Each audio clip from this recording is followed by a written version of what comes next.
Hello friends, welcome back to study with Gyan Prakash. आइए start करते हैं 15 दिसंबर के सभी इंपॉर्टेंट करंट अफेयर। पहला क्वेश्चन है, हाल ही में किस राज्य को टीबी नियंत्रण कार्यक्रम के लिए सम्मानित किया गया है। देखो फ्रेंड्स, टीबी नियंत्रण कार्यक्रम के लिए सम्मानित किया गया है किसको, तो इसका आंसर हो जाएगा मेघालय को। ठीक है, तो ऑप्शन ए आपका सही है।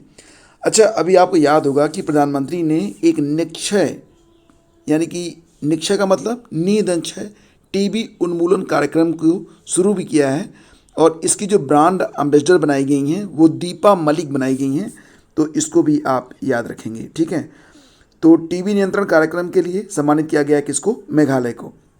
अगला क्वेश्चन है, दिसंबर 2022 में भारत और किस देश के बीच काजिंद का अभ्यास किया गया। जैसा कि फ्रेंड्स आप सभी लोग जानते हैं, काजिंद के बारे में कई बार मैं पढ़ा चुका हूँ आपको। KAZ is stand for Kazakhstan and IND for India. तो अब आपको कोई भूलेगा नहीं, और याद रखना कि हर साल नवंबर दिसंबर में ही इसका आयोजन भी होता है। तो अभी हाल ही में भारत और कजाकिस्तान ने, जो कि ऑप्शन सी में है, दोनों ने मिलकर काजिंद 2022 नामक अभ्यास जो है ये पूरा किया है। और देखो फ्रेंड्स, आपको बताना चाहेंगे कि 15 से लेकर 22 दिसंबर 2022 तक इसका आयोजन किया गया था मेघालय के उमरोई में, और ये इसका छठा आयोजन था, ये भी याद रखना। इसकी शुरुआत हुई थी 2016 में, तब इसका नाम था दोस्तिक, जो कि अब 2018 से काजिंद कर दिया गया है।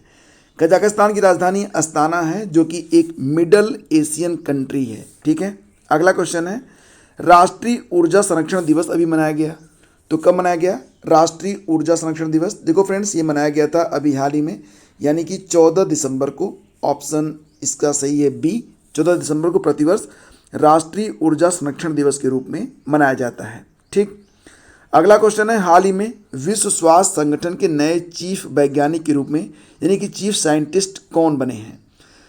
तो डॉक्टर सौम्या स्वामीनाथन थी अब तक, और उनकी जगह पर आ गए हैं कौन, डॉक्टर जेरेमी फरार। तो ये याद रखना आप, विश्व स्वास्थ्य संगठन के नए चीफ साइंटिस्ट बन गए हैं डॉक्टर जेरेमी फरार, और इन्होंने स्थान लिया किसका, डॉक्टर सौम्या स्वामीनाथन का। WHO के बारे में आप जानते ही हैं, 7 अप्रैल 1948 में स्थापना हुई थी, जिनेवा स्विट्जरलैंड में इसका हेडक्वार्टर है। टेड्रोस एडहानम इसके वर्तमान में चीफ हैं। हाल ही में किसे कार्डियोलॉजिकल सोसाइटी ऑफ इंडिया का अध्यक्ष चुना गया है। कार्डियोलॉजिकल सोसाइटी ऑफ इंडिया के अध्यक्ष बने हैं कौन, देखो फ्रेंड्स, इनका नाम है डॉक्टर इकबाल रथ, यानी कि ऑप्शन ए इसका बिल्कुल करेक्ट है। डॉक्टर इकबाल रथ को कार्डियोलॉजिकल सोसाइटी ऑफ इंडिया का अध्यक्ष बनाया गया है।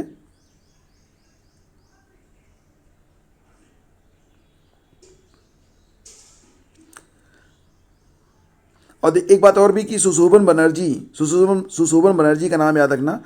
ये 1 रुपये वाले डॉक्टर के नाम से जाने जाते थे। ये पश्चिम बंगाल से थे, जिनका निधन हो गया था। ठीक है, जनवरी 2023 में आयोजित होने वाले गोल्डन ग्लोब अवार्ड से किस फिल्म को, मतलब ऐसी कौन सी फिल्म है जिसको 2 श्रेणियों में नामांकित किया गया है जनवरी 2023 में आयोजित होने वाले गोल्डन ग्लोब अवार्ड की श्रेणी में। तो ये फिल्म है RRR। ठीक है, आपको पता ही होगा इसके डायरेक्टर कौन है, SS राजामौली हैं, जिन्होंने क्या बनाया था, बाहुबली नामक फिल्म बनाई थी। तो 2 कैटेगरीज हैं, बेस्ट नॉन इंग्लिश फिल्म और बेस्ट ओरिजिनल सॉन्ग के लिए इसको 2 कैटेगरीज में नामित किया गया है गोल्डन ग्लोब अवार्ड में, जो कि आयोजित होगा कब, जनवरी 2023 में। और आपको याद होगा अभी हाल ही में आपने पढ़ा था कि राजामौली को New York film critics circle best director award भी दिया गया था। अगला क्वेश्चन है, जनवरी 2023 में भारत अंतर्राष्ट्रीय विज्ञान महोत्सव इंडियन इंटरनेशनल साइंस फेस्टिवल कहाँ पर आयोजित होगा। तो देखो, जनवरी 2023 में अंतर्राष्ट्रीय विज्ञान महोत्सव का आयोजन किया जाएगा मध्य प्रदेश के भोपाल में। ऑप्शन सी इसका सही है, और 21 से 24 जनवरी 2023 तक इसका आयोजन किया जाएगा। इसे विज्ञान भारती के सहयोग से विज्ञान और प्रौद्योगिकी मंत्रालय और विज्ञान, यानी कि पृथ्वी विज्ञान मंत्रालय की ओर से इसे आयोजित किया जाएगा। इसकी शुरुआत जो थी वो 2015 में हुई थी, यहाँ पर 2025 लिख दिया गया है, जो कि गलत है। और आपको याद होगा कि 108वां राष्ट्रीय विज्ञान कांग्रेस का आयोजन पुणे में किया गया था जनवरी 2022 में। ये भी इंपॉर्टेंट है, एग्जाम में पूछा जा सकता है। अब आज का जो मोस्ट इंपॉर्टेंट क्वेश्चन है वो ये है कि हाल ही में सिगरेट खरीदने पर किस देश ने प्रतिबंध लगा दिया है। तो सिगरेट खरीदने पर प्रतिबंध लगा दिया गया है न्यूजीलैंड के द्वारा। यहाँ पर यह कहा गया है कि जो नौजवान 1 जनवरी 2009 के बाद पैदा हुए हैं वे सिगरेट नहीं खरीद पाएंगे। तो ऑप्शन सी इसका करेक्ट है, न्यूजीलैंड। ठीक है, और दिसंबर 2022 में आयोजित 27वें केरल अंतर्राष्ट्रीय फिल्म महोत्सव का फोकस देश कौन सा है? तो 27वां केरल अंतर्राष्ट्रीय फिल्म महोत्सव का जो फोकस देश है वो है उज्बेकिस्तान। ऑप्शन बी इसका करेक्ट है। Sorry friends, Serbia.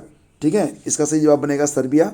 सर्बिया जो है ये 27वें केरल अंतर्राष्ट्रीय फिल्म महोत्सव का फोकस कंट्री है। ऑप्शन डी सही है, सर्बिया। और केरल में ये जो आयोजन हो रहा है 9 से 16 दिसंबर तक हो रहा है और यह केरल अंतर्राष्ट्रीय फिल्म महोत्सव का 27वां संस्करण है। ये तो मैंने आपको बताया ही था। अच्छा, कुछ इंपॉर्टेंट पॉइंट्स हैं, इसको एक बार रिवाइज कर लीजिए। 35वां सूरजकुंड मेला हरियाणा में हुआ था।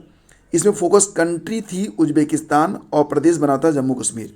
जबकि 17वां मुंबई इंटरनेशनल फिल्म फेस्टिवल 2022 में फोकस कंट्री बांग्लादेश, और बांग्लादेश में ढाका इंटरनेशनल फिल्म फेस्टिवल में किस भारतीय फिल्म ने बेस्ट फिल्म का अवार्ड जीता था? तो ये फिल्म थी कुझंगल। तो ये 3 पॉइंट इंपॉर्टेंट हैं एग्जाम के लिए। दिसंबर 2022 में under the salt tree theatre festival के 13वें संस्करण का आयोजन कहाँ पर किया गया?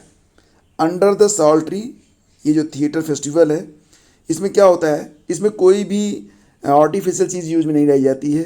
बांस की कुर्सी होती है और कोई भी आर्टिफिशियल लाइट वगैरह कुछ नहीं। तो बहुत ही शानदार होता है ये। इसका आयोजन अभी हाल ही में कहाँ पर किया गया है? तो असम में। ऑप्शन ए इसका करेक्ट है। 15 दिसंबर से इसकी शुरुआत की गई है।